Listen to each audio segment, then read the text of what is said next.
ఐగిరి నందిని. రాష్ట్ర ఉత్తమ ఉపాధ్యాయునిగా అవార్డు పొందిన సువ్వారి రాజేంద్ర ప్రసాద్ గారిని న్యూస్ కవరేజీకి వెళ్లిన మా ఛానల్ ప్రతినిధి ముద్దాడపేట ఎంపీపీ స్కూల్లోని 1వ తరగతి చదువుతున్న చిన్నారి ప్రశాంతి, సార్ నేను పాట పాడితే టీవీలో కనిపిస్తానా అని అనగా వెంటనే మా ప్రతినిధి స్పందించి చిన్నారి చురుకుదనాన్ని మెచ్చుకొని ప్రశాంతి పాడిన పాటను తన కెమెరాలో బంధించడం జరిగింది. My name is Prashanti.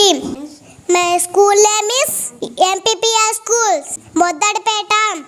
ఐగిరి నందిని నందిత వేదిని విశ్వ వినోదిని నందనుదే విరివర విన్య శిరోదిని వాసిని విష్ణుడి వాసిని విష్ణుడుదే భగవతి వేషిని కండ కుడొంబిని భూరి కుదే జయ జయ వేమని శాశుల వద్దిని రమ్య